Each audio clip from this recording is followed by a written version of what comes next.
strap on to your seats, man. You might just fall out of them. Sheryl Swoopes just gave props to the Indiana Fever and Caitlin Clark. What if your worst hater suddenly turns around and becomes your biggest fan? Well, that's exactly what happened to Sheryl Swoopes, and she shocked everybody by praising Caitlin Clark in front of the whole world. You know how you know the Indiana Fever had a good offseason? When even Sheryl Swoopes praises it. That's correct, guys. Sheryl Swoopes was considered the biggest hater of Caitlin Clark out there, but her latest interview is absolutely stunning everyone because of her complete 180 on the Rookie of the Year. To all of our surprises was somebody who's done nothing since 2023 but speak idiotically and speak like a delusional human being. The liar of them all. The king lie. The biggest projectionist of them all. I'm just going to make up things.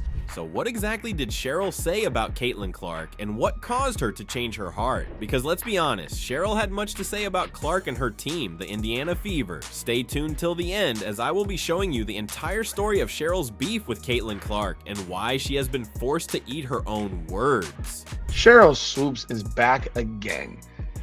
I'm convinced at this point that all she does is she does this all for attention.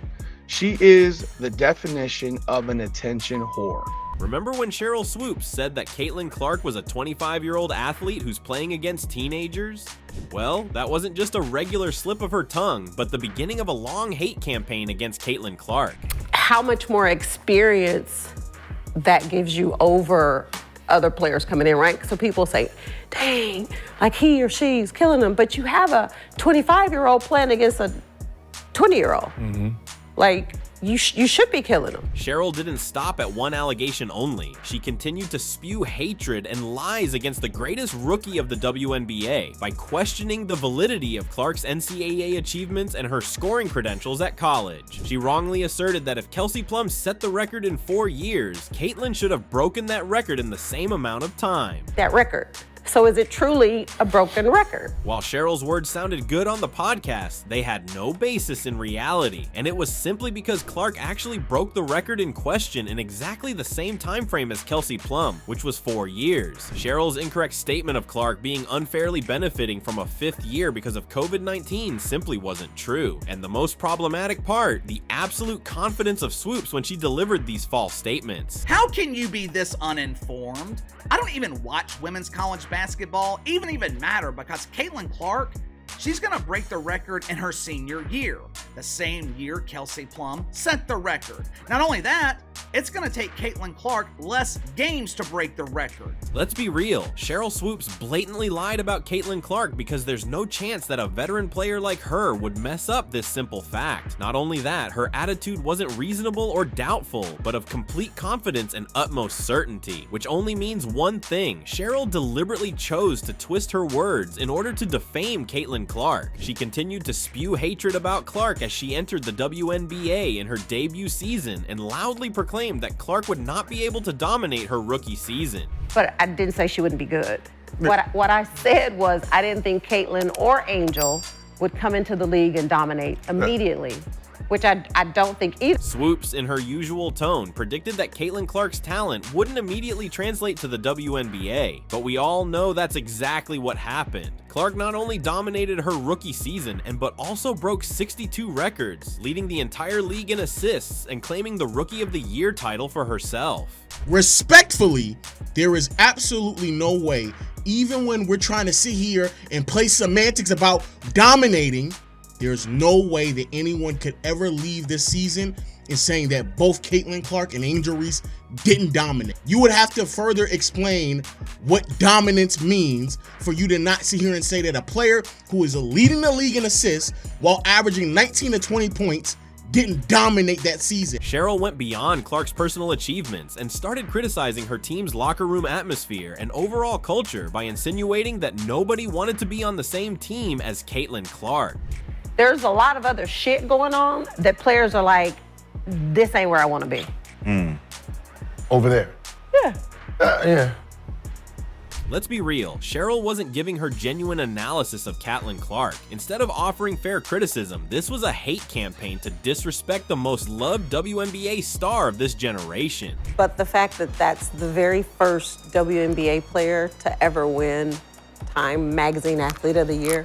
And my question is, like the criteria, is it based off of her performance on the court, which, yeah, she had a great year, or is it more about the impact that she had on the game this season? After Caitlin won Time's Athlete of the Year, it was a moment for celebration across women's basketball. After all, it's a huge deal for the sport, right? But not for Sheryl Swoopes. Nope. Instead of praising Clark's stunning performances, Sheryl went full-on conspiracy theorist mode and started questioning the criteria for the award, as if Time Magazine had given the award to the wrong person. But this was just the tip of the iceberg, because Sheryl has ventured even further in her blind hatred for Clark. Remember when she called out Clark as a bully?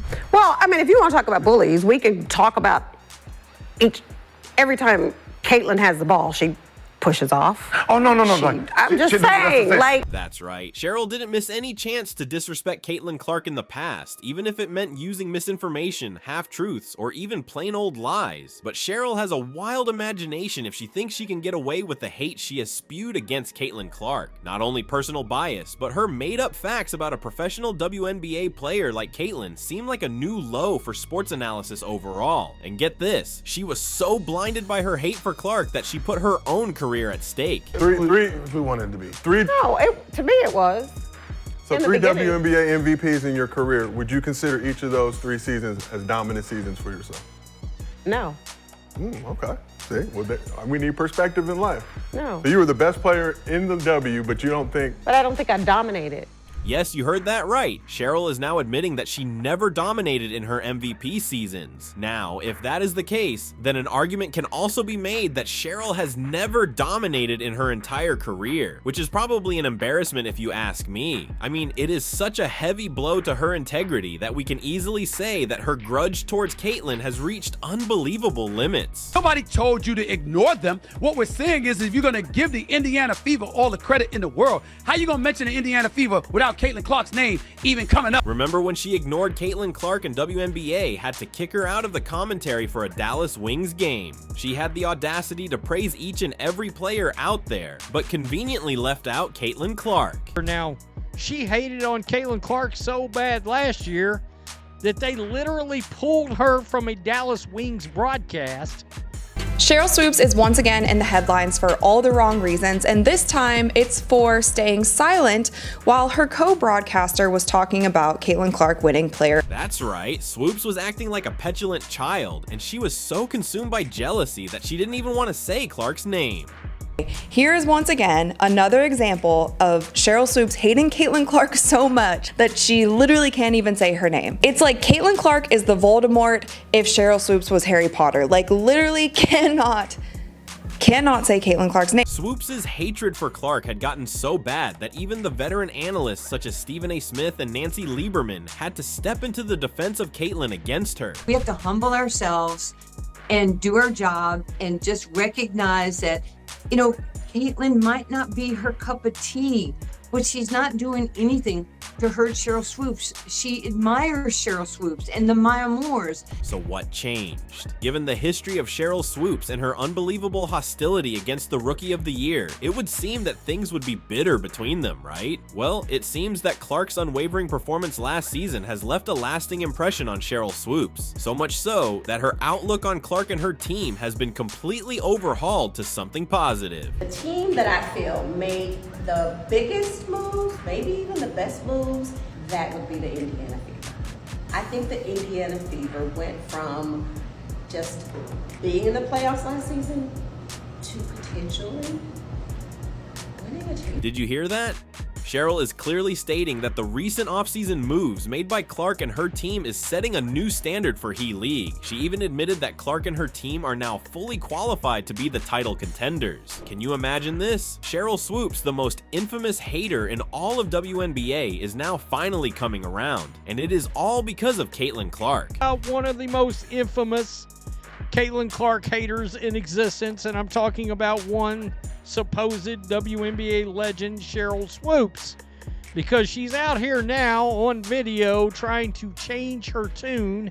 Sheryl Swoopes must be eating a 5-course meal of humble pie right now because, let's be honest, her takes about Clark aged worse than a gallon of milk during summer. Just a few months ago, she was on her high horse, puffing out her chest and boldly hating on Caitlin Clark. And fast forward to today, and well, Clark and her team just pulled off one of the greatest offseason moves in the WNBA history and forced the biggest hater to become a humble fan. It's interesting to me when she says, they can win a championship. She whispers it. Potentially. They could win a championship. It's just kind of funny. It looks like it hurt her so much to say that, so she had to whisper it. I mean, this is hilarious and ironic at the same. Swoopes had been sitting there looking like a broken Magic 8 ball, shaking and shaking, but still getting every prediction wrong. Sheryl Swoopes is a Hall of Famer, but these past days, she was clocking in as a full-time hater with overtime. Who doesn't know basketball? Who doesn't know potential for... However, Clark's brilliant performance as well as her off-season moves have finally forced her to come to terms with reality. A lot. So you have players that are very significant on this Indiana Fever team that are like, I don't want to be here. This is where I want to be. Yeah, this year. now listen. That's right. Swoopes confidently stated that people weren't happy with Clark, but now the contracts are signed, the ink is dry, and the Indiana Fever have completed building their dream team. And Swoopes, well, she is singing a completely different tune now. You add the OG DeWanna Bonner, who plays both ends of the floor, who's a competitor, Natasha Howard, who's another OG, who's going to bring the defensive presence. And then you're bringing back Aaliyah Boston, who continues to get better every single year. Can we talk about Kelsey Mitchell, who is just a walking bucket? Indiana Fever have signed back-to-back superstars, including Natasha Howard, DeWanna Bonner, and Sophie Cunningham. Even Sydney Coulson has arrived to play alongside Caitlin Clark, and Swoopes is forced to acknowledge all of it. How much stronger Caitlin got in the offseason.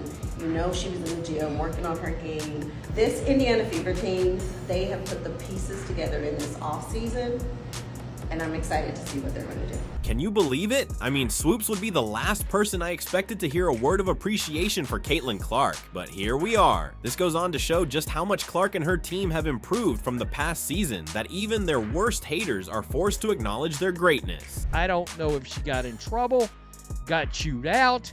I don't know what happened here. But she's made some comments about the Fever, and all of a sudden, she's warm and fuzzy and positive. She was a hater at first, then the hatred turned her into a liar, and now she's a fan. Many people are saying that she's just trying to get her respectability back. She's just trying to save her career, or her mouth had started to cost her financially. But whatever the reason, she's back to square one, and no matter what, she would be forced again and again to appreciate Clark's greatness, because she's simply destined to be the best. When doubling down on dumb shit is what got Sheryl Swoopes into the position that she was in. She was doubling, she was tripling down on dumb stuff. And now, at least when it comes to this, there's no double down, there's no triple down. So let's give a round of applause for Caitlin Clark and her team for proving all the haters wrong, for stacking their roster with elite talent, and for showing the world that she isn't just a generational talent. She's a game changer, a franchise-altering force, and the reason why Indiana is now the team to beat. At the same time, it goes against logic because the same people who said Caitlin Clark wouldn't amount to anything. The same people said Caitlin Clark's been in college for 6 years. The same people said Caitlin Clark takes 40 shots. The same people said, what does she do besides shoot three-pointer? So as funny as it is, you just can't help but to laugh at the irony of this situation. So what do you think? Tell us in the comments, and don't forget to like, share, and subscribe for more basketball updates. Thanks for watching, and we will see you in the next one.